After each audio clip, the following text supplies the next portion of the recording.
by M.R. James. Read by Richard Crowest.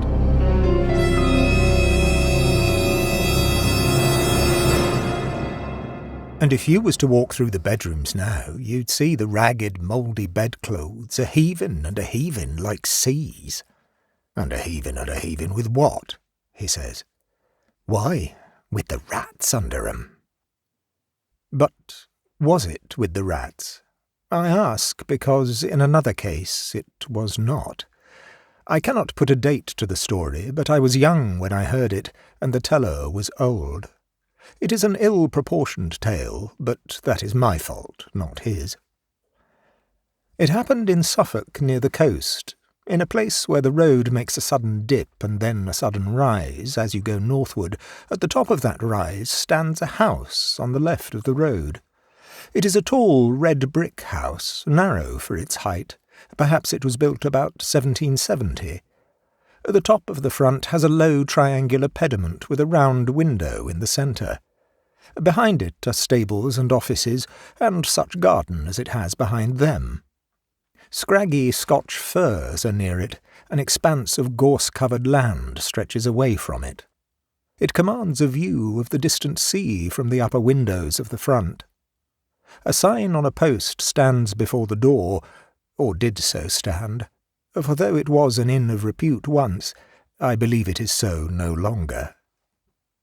To this inn came my acquaintance Mr. Thompson when he was a young man, on a fine spring day, coming from the University of Cambridge, and desirous of solitude in tolerable quarters, and time for reading. These he found, for the landlord and his wife had been in service, and could make a visitor comfortable, and there was no one else staying at the inn. He had a large room on the first floor, commanding the road and the view, and if it faced east, why, that could not be helped. The house was well built and warm. He spent very tranquil and uneventful days, work all the morning, an afternoon perambulation of the country round, a little conversation with country company or the people of the inn in the evening over the then fashionable drink of brandy and water, a little more reading and writing, and bed. And he would have been content that this should continue for the full month he had at his disposal, so well was his work progressing, and so fine was the April of that year, which I have reason to believe was that which Orlando Whistlecraft chronicles in his weather record as the charming year. One of his walks took him along the northern road, which stands high and traverses a wide common called a heath. On the bright afternoon when he first chose this direction, his eye caught a white object some hundreds of yards to the left of the road, and he felt it necessary to make sure what this might be. It was not long before he was standing by it, and found himself looking at a square block of white stone, fashioned somewhat like the base of a pillar, with a square hole in the upper surface. Just such another you may see at this day on Thetford Heath. After taking stock of it, he contemplated for a few minutes the view, which offered a church tower or two, some red roofs of cottages, and windows winking in the sun, and the expanse of sea, also with an occasional wink and gleam upon it, and so pursued his way. In the desultory evening talk in the bar, he asked why the white stone was there on the common. "A old-fashioned thing, that is," said the landlord, Mr. Betts.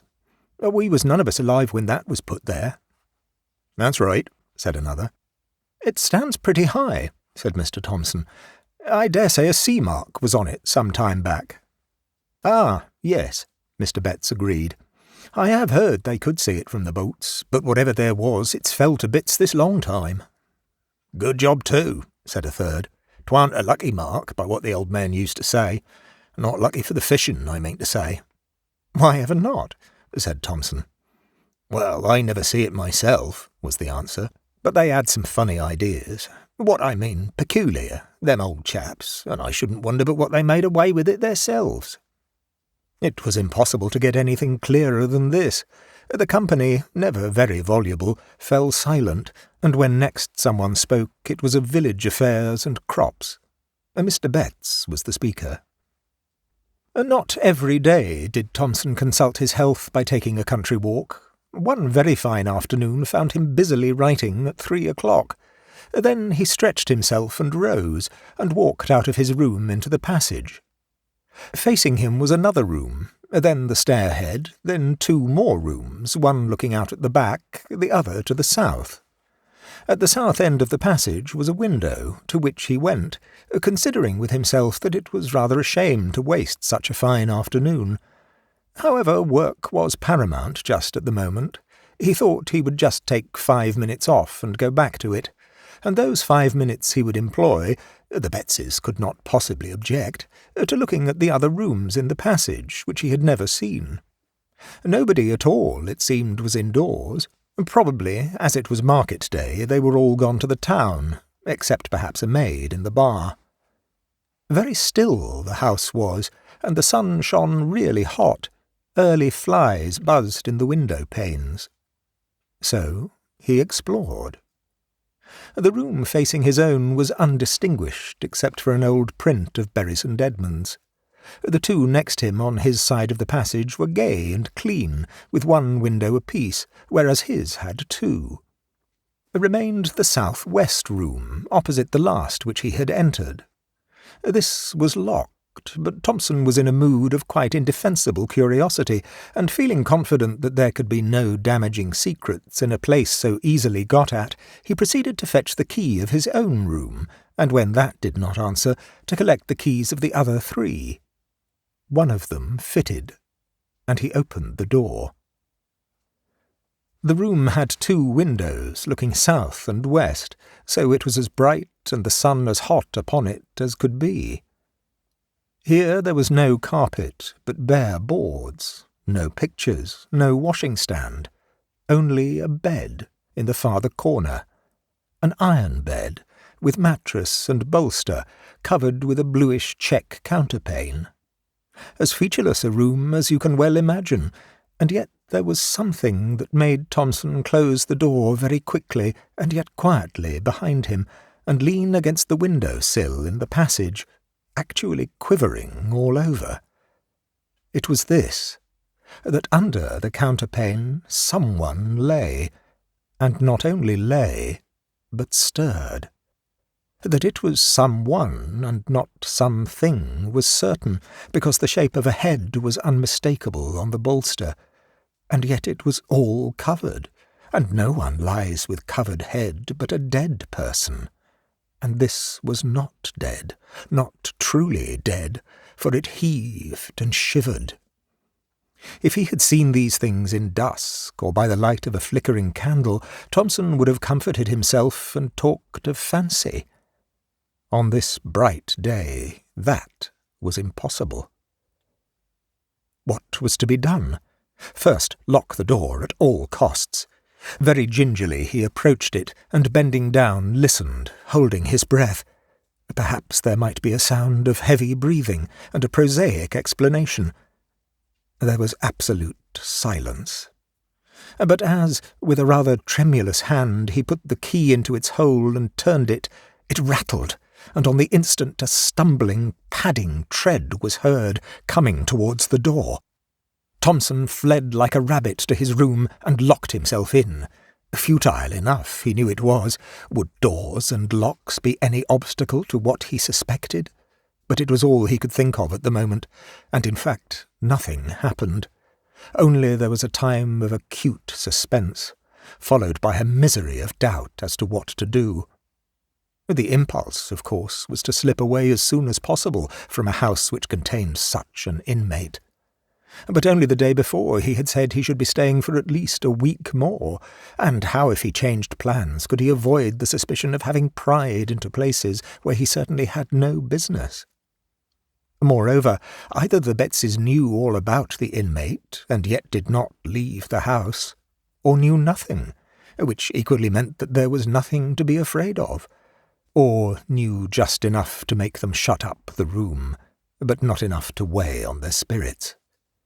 In any of these cases it seemed that not much was to be feared, and certainly so far he had had no sort of ugly experience. On the whole, the line of least resistance was to stay. Well, he stayed out his week. Nothing took him past that door, and often as he would pause in a quiet hour of day or night in the passage and listen, no sound whatever issued from that direction. You might have thought that Thompson would have made some attempt at ferreting out stories connected with the inn, hardly perhaps from Betts, but from the parson of the parish or old people in the village. But no, the reticence which commonly falls on people who have had strange experiences and believe in them was upon him. Nevertheless, as the end of his stay drew near, his yearning after some kind of explanation grew more and more acute. On his solitary walks he persisted in planning out some way, the least obtrusive, of getting another daylight glimpse into that room, and eventually arrived at this scheme. He would leave by an afternoon train, about 4 o'clock. When his fly was waiting and his luggage on it, he would make one last expedition upstairs to look round his own room and see if anything was left unpacked, and then, with that key, which he had contrived to oil, as if that made any difference, the door should once more be opened, for a moment, and shut. So it worked out. The bill was paid, the consequent small talk gone through while the fly was loaded. A pleasant part of the country, been very comfortable, thanks to you and Mrs. Betts. Hope to come back some time, on one side. On the other, very glad you found satisfaction, sir. Done our best. Always glad to have your good word. Very much favoured we've been with the weather, to be sure. Then, I'll just take a look upstairs in case I've left a book or something out. No, don't trouble, I'll be back in a minute. And as noiselessly as possible he stole to the door and opened it. The shattering of the illusion, he almost laughed aloud. Propped, or you might say sitting on the edge of the bed, was nothing in the round world but a scarecrow out of the garden, of course, dumped into the deserted room. Yes, but here amusement ceased. Have scarecrows bare, bony feet? Do their heads loll onto their shoulders? Have they iron collars and links of chain about their necks? Can they get up and move, if never so stiffly, across a floor, with wagging head and arms close at their sides, and shiver? The slam of the door, the dash to the stairhead, the leap downstairs were followed by a faint. Awaking, Thompson saw Betts standing over him with the brandy bottle and a very reproachful face. "You shouldn't have done so, sir. Really you shouldn't. It ain't a kind way to act by persons as done the best they could for you." Thompson heard words of this kind, but what he said in reply he did not know. Mr. Betts, and perhaps even more Mrs. Betts, found it hard to accept his apologies and his assurances that he would say no word that could damage the good name of the house. However, they were accepted. Since the train could not now be caught, it was arranged that Thompson should be driven to the town to sleep there. Before he went, the Bettses told him what little they knew. "They says he was the landlord here a long time back, and was in with the highwaymen that had their beat about the heath. That's how he come by his end, hung in chains, they say, up where you see that stun what the gallows stood in. Yes, the fishermen made away with that, I believe, because they could see it out at sea, and it kept the fish off, according to their idea. Yes, we had the account from the people that had the house before we come. You keep that room shut up, they says, but don't move the bed out, and you'll find there won't be no trouble. And no more there has been. Not once he haven't come out into the house. Though what he may do now, there ain't no saying. Anyway, you're the first I know on that's seen him since we've been here. I never set eyes on him myself, nor don't want. And ever since we've made the servants' rooms in the stabling, we ain't had no difficulty that way. Only I do hope, sir, as you'll keep a close tongue, considering how an house do get talked about." With more to this effect. The promise of silence was kept for many years. The occasion of my hearing the story at last was this, that when Mr. Thompson came to stay with my father, it fell to me to show him to his room, and instead of letting me open the door for him, he stepped forward and threw it open himself, and then for some moments stood in the doorway, holding up his candle and looking narrowly into the interior. Then he seemed to recollect himself and said, "I beg your pardon. Very absurd, but I can't help doing that, for a particular reason." What that reason was, I heard some days afterwards, and you have heard now.